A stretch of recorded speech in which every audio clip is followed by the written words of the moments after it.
Moi, je me suis bien marré, les gars. À demain, merci. Ciao. Je prends des moments comme ça d'absence qui me prennent. Alors oui, les gars, on passe au. Tiens, je ne mets pas dans l'ordre. Hat-trick, les gars. Hat-trick, 3 questions. Vous avez le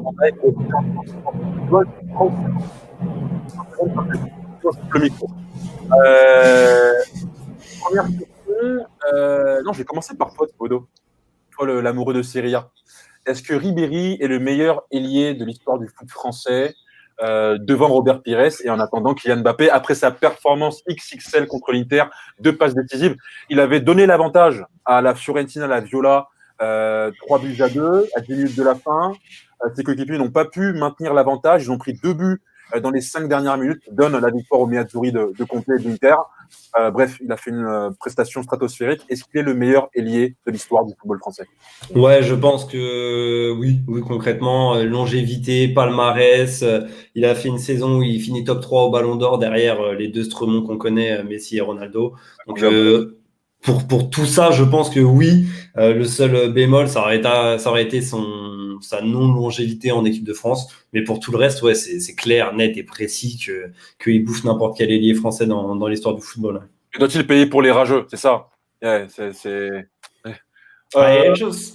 Loan, rapidement, mais vraiment très rapidement. Oui.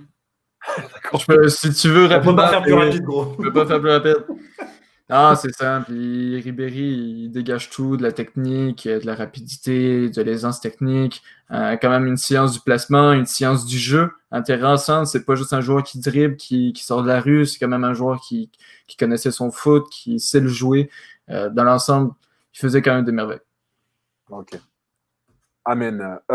Odegaard, le Norvégien, qui était à la Sociedad dont tu parlais tout à l'heure, Loan, qui a formé cette triplette la saison dernière avec Isaac, Oyarbal, même plus qu'une triplette, 4 joueurs avec notamment Anani Anouzaj, qui est donc retourné au Real de près. Il a du mal à s'imposer sur ses premiers matchs. Il y a eu ce match notamment contre la Real Sociedad 0-0 du Real. Il y a eu cette première mi-temps où il a été remplacé face au Betis. Il a été remplacé par Isco en deuxième mi-temps. Isco, justement, a permis au Real d'être beaucoup plus dangereux offensivement et de revenir dans le match et de gagner ce match 3-2. Est-ce que tu vois Odegaard s'imposer finalement dans ce milieu, dans cette animation offensive du Real, sachant que c'est difficile quand même pour des joueurs comme ça qui jouent ce rôle un peu de 10 que Benzema joue, à savoir 9,5, faux numéro 9, comme le faisait Rames. Est-ce que tu penses que Odegaard n'est peut-être pas le futur Rames de demain et donc aura du mal à s'imposer au Real? Pour le moment, un 10 ne peut pas s'imposer au Real Madrid. On le voit, c'est vraiment un 4-3-3 basique avec une sentinelle de 8 et les 2-8, c'est vraiment dans le rôle à Kroos et à Modric, des joueurs qui peuvent jouer un peu box-to-box, etc. Et on le voit, Isco est un super joueur, mais il n'arrive pas à s'imposer titulaire. Il n'a jamais réussi à être titulaire sous Zidane. Rames n'a pas réussi non plus. Je vois mal Odegaard, à moins qu'il vienne prendre un côté. Mais quand tu vois comment Zidane préfère son animation offensive, c'est plus des joueurs rapides qui peuvent vraiment déborder et laisser de l'espace à d'autres joueurs que des joueurs qui viennent rentrer dans l'axe, parce qu'on l'a vu, Isco aussi avait été essayé une fois un peu en tant qu'ailier, ça n'avait pas fonctionné. Donc je vois un petit peu c'est le même parcours pour lui. Ah ouais, donc Odegaard n'a pas bien fait de revenir. De toute façon, il n'avait pas le choix, on lui a imposé le retour au Real.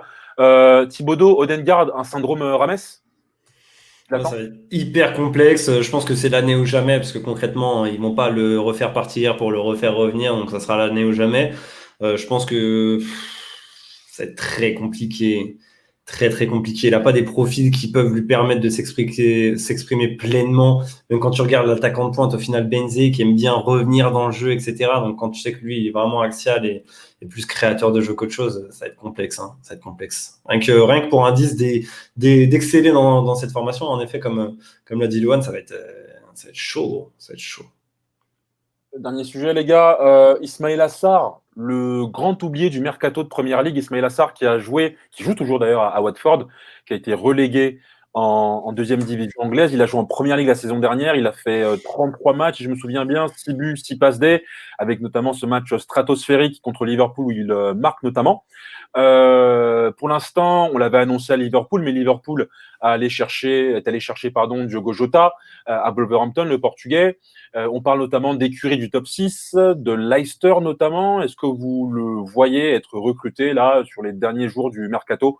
Ismaël Assar, l'ancien de Rennes. Loan, rapidement.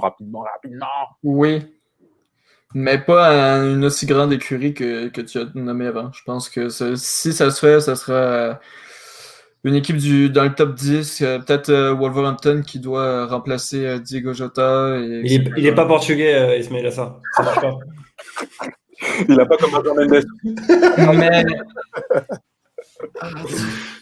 je le vois. En fait, c'est parce que je le vois mal rester en deuxième division. Ouais. Après, dans quel club ils peuvent vraiment bien s'inscrire, c'est un peu plus compliqué de trouver une réponse. Thibaudot, rapidement. Ouais, je pense à Newcastle, là, en effet, si on essaie de trouver un petit club pour former un duo avec Saint-Maximin. Merci, ouais, l'un de Saint-Maximin. Donc, ouais, un petit club de première ligue. Après, il a le talent pour pas rester en seconde ligue, mais le truc, c'est qu'il va coûter un peu cher pour un joueur de. Ah ouais, ils vont pas le lâcher comme ça, c'est sûr. Watford, ils vont demander beaucoup d'argent, ouais. Ok. Clairement. Okay.